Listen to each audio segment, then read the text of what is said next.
And we're about 5 miles northwest of downtown Tampa at beautiful Raymond James Stadium near Florida's Gulf Coast. Today we hit Week 10, and we've got a good one in store between the Seattle Seahawks and the Tampa Bay Buccaneers. The shadow's starting to get a bit longer. Week 10 of the NFL season is here, and we're underway on EA Sports. And they will not get a chance to return this one as it's through the end zone for a touchback.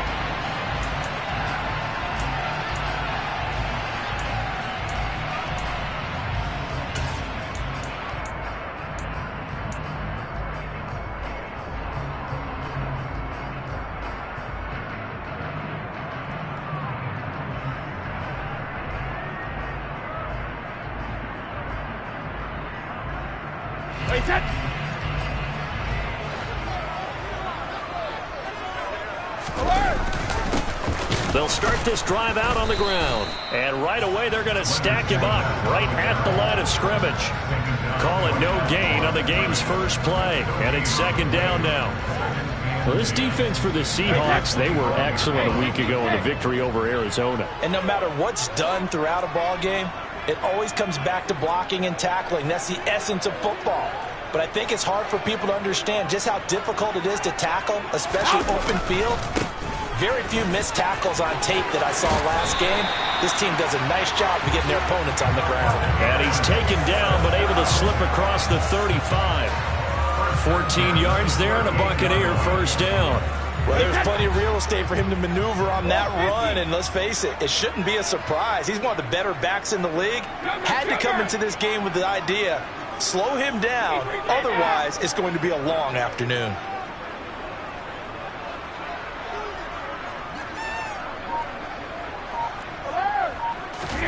Now a play fake. Brady. Oh, it was hit at the line of scrimmage and intercepted. And he will take this one home. It's a touchdown. So a big defensive play there on the opening drive, no less, as they make the interception and bring it back for the score. And I think that's a signal for how this defense wants to play. They want to be disruptive, and you know they're going to take some chances. Well, sometimes it can burn you, but right there, it paid off. Extra point up and through by Myers. And that makes the score 7-0. So they throw the pick six. They'll get another shot at it now as this one's in the air.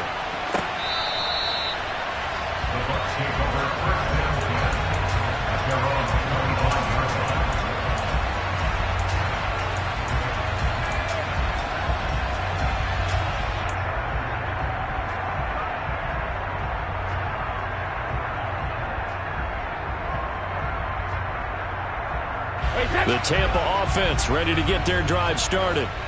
Sitting in first place in the division. They've got an open date on the calendar coming up next week. So, Charles, you and I were talking about this before the game. This one for them kind of has some extra importance. It certainly does, because if they can get the win here and pad their lead a bit or at least keep pace, then they can really kick their feet up and say a job well done at this point and not have to worry about ball at all until they're back in their facility, back in their meeting room, getting ready for the next game. From the 27, Brady. He finds his target. It's Evans. And he takes us up to the 40-yard line before being corralled. It's a gain of 13 for number 13, and it gives him a first down. And that's a more than acceptable read right there, because it's zone coverage, so timing is everything. This time he waits for his man to come open, puts it right on him, and they pick up a first down. On first down, Brady. And that'll be knocked away. It's incomplete. The Buccaneers at 7-2 here on the year. Their head coach, he's got them believing in themselves. They've won 7 of their last 9 games now. And let's remember that last week that this offense, they played about as well as they possibly could play. Touchdown after touchdown. They were absolutely unstoppable in that game. They'll be hard-pressed to do it again, repeat that type of performance. But, boy, were they sensational just a week ago. On play action, now Brady. Oh, the ball comes out on the hit, but they'll say it's incomplete. Partner, what we're seeing so far is the defense is certainly coordinated. Both levels doing their jobs in tandem. The back helping the front helping the back. The pressure got home on that last play and forced him to try and throw through contact and short of the sticks.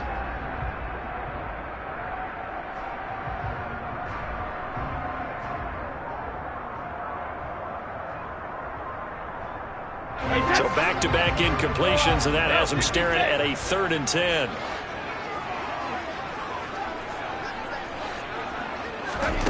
To throw, it's Brady. And the throw there going to be incomplete. Give them credit for excellent coverage, tight coverage. They're doing a lot of things that we talk about in basketball. They're causing disruptions in the passing game. And as long as that continues, it'll be tough for them to gain any momentum throwing the ball downfield. And that'll kick and go out of bounds just outside the 15 at the 16-yard line. At their own 16-yard line.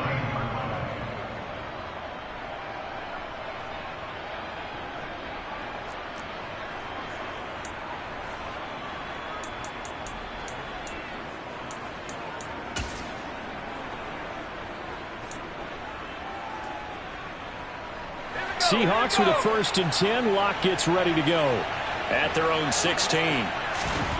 Now Locke. It's caught. Lockett.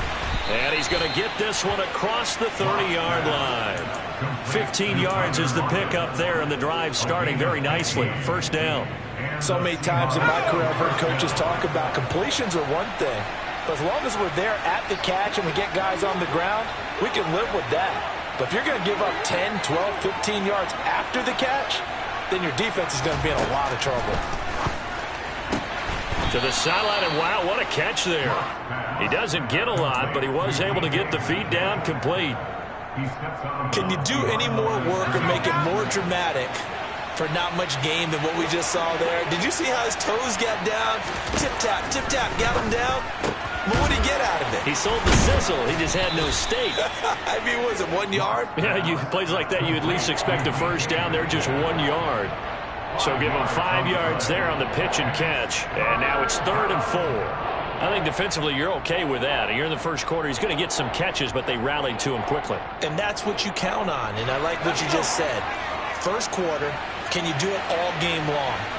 They catch it, you tackle them, they go down on the spot. Because when you're able to do that, you don't give up big chunks of yardage after the catch, now you put the offense in a position where every series they have to work hard to pick up 1st downs, and you tend to stall them out when you do that. The Seahawks moving pretty well through the air. Another 1st down. Well, they clearly wanted to come out, Charles, and be aggressive throwing the football, and they've been pretty efficient along with that aggressiveness. He's now 4 of 4 on this opening drive. Yeah, and that's led to a fresh set of downs. I like what he's doing back there. You can tell he's at ease. Feels good about what he's doing. And I think if I'm the play caller, I'm reading that, and I'm continuing to let him throw the football. It's a pickup of 4, and it'll bring up 2nd down. Well, on every play call, you realize it's not going to go for a touchdown. So a lot of your calls are setting things up for maybe later in the game, trying to establish the inside run with toughness now. Hopefully get to the perimeter later, and let's face it, you could do worse than a 4-yard run on 1st down. They try to throw on 2nd down, but this one is incomplete. You can tell they wanted to get that ball downfield, but they had nothing working in the secondary, so he dropped it up to the running back. That one ended up incomplete.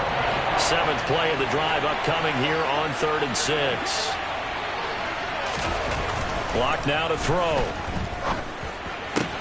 This complete to Lockett. And he's got this down a yard or 2 shy of the 40 before he's out of bounds.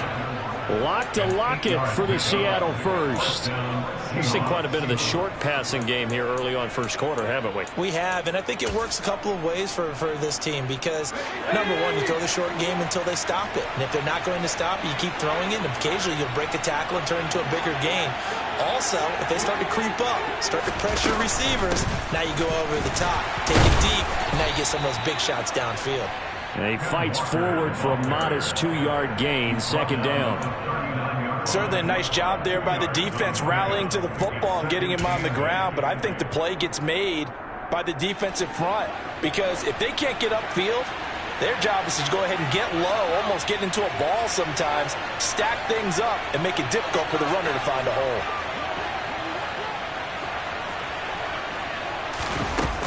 Sticking with Walker on second down. And a nice run there, going to take this close to the first down marker at the Bucs 33. Yeah, he's able to get most of what he needed on the carry there. 7 yards on the gain, and it's 3rd and 2 now. And that's the kind of run that gets everyone excited on offense. And, you know, oftentimes the guys who carry the ball are the ones in the huddle doing the chirping. Right now, I think it's the offensive line telling them, run it again. We are right there about to break a big one.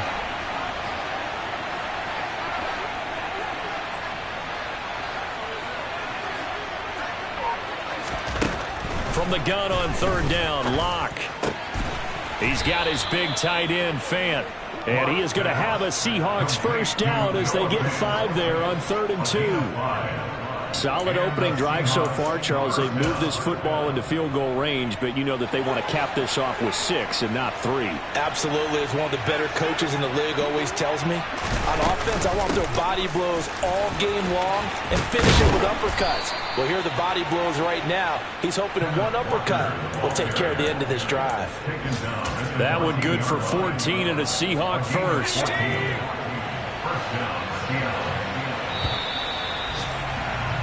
After 1, 7-0 on EA Sports.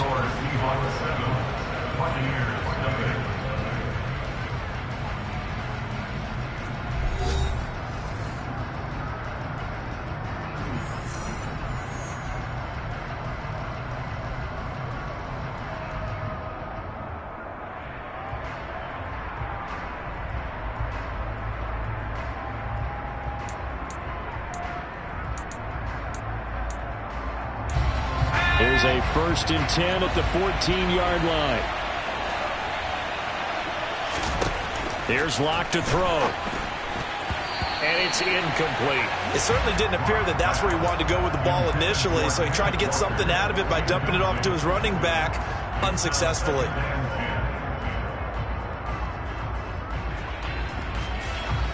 After the incomplete pass, here now is 2nd and 10.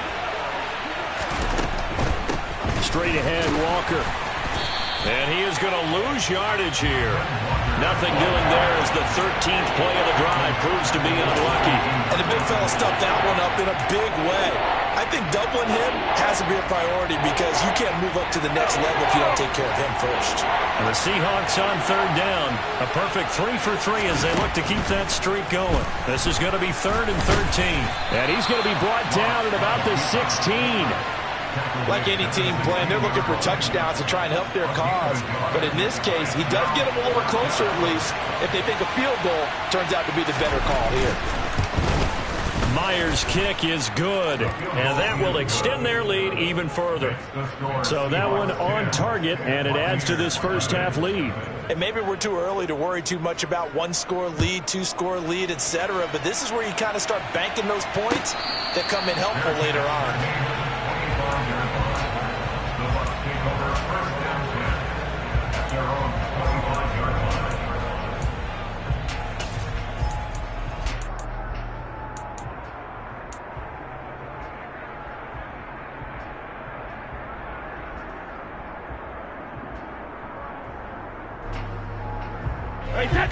The Bucs offense set to begin their next possession. Nothing for them yet from an offensive standpoint, down 10-zip as they come up 1st and 10. Brady's throw on target to Godwin here.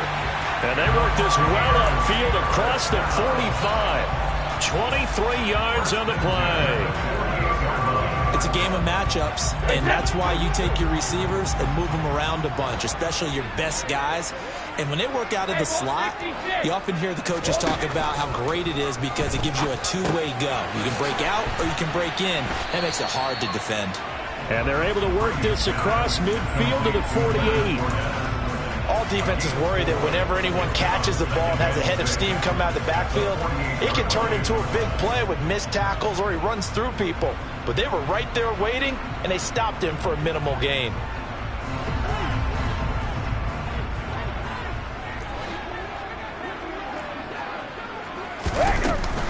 On second down. Here's Fournette. And he is met at the line of scrimmage, and he goes down right there.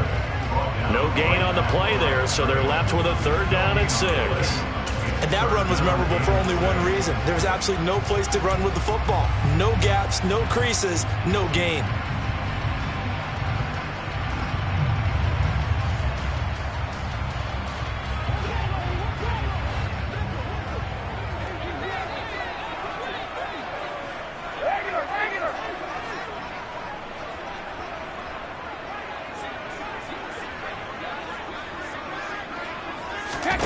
Throwing is Brady on 3rd down.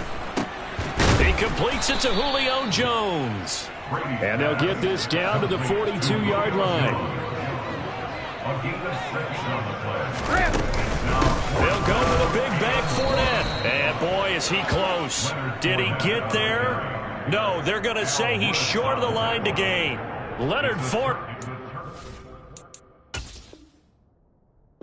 Plenty of shouts from this crowd as they watch the replay. They want a challenge, and they're going to get one.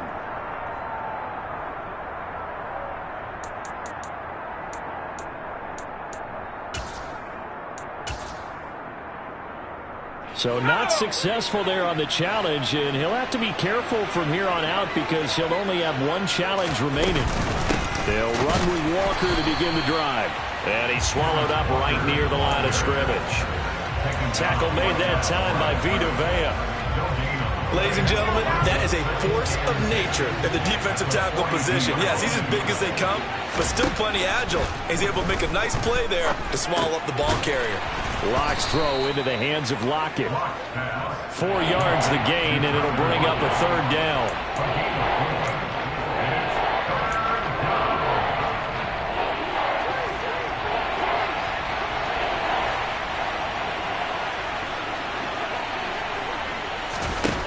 They look to throw. It's Locke. Looking left side, and he's got a man. That's Walker. And he'll be tackled on the other side of midfield at the 46-yard line. Let's go. An 8-yard pickup. First down,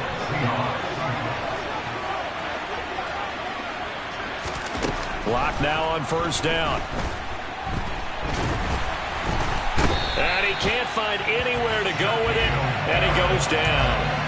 Shaquille Barrett, he's the culprit, and that is now his 13th sack of the season as his great year continues. So after the sack, a scenario you certainly don't work on too often. 2nd and 24.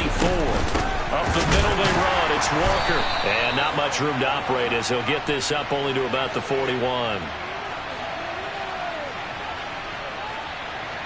So their move is to decline that so they don't get another 2nd down. It'll be 3rd. So that has to tell us that they're pretty confident in their 3rd down defense, right? Yep. Whatever they want to run out.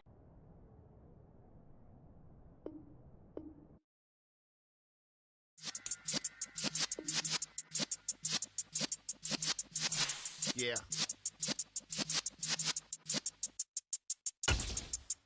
You're in the presence of the realest essence. I've been serving lessons since the days of my adolescence. On the Cypress block, young buck holding it like we knew it all. Not afraid to do it all. Matter of fact, to look back and do it all. I can remember the haters say the game will ruin y'all. What's that to me? Don't give about a hater. Let them like the in my paper. They call me Big Dog, riding with the hillbilly. Q-Bone stallion with the lip. Really became a boss many years back. When I'm gone, can be pull your tears back. We put the bang and produce. You got no chance of hanging. They take the tails when you're flipping the quarter. We ain't slowing down, we crashing through the border.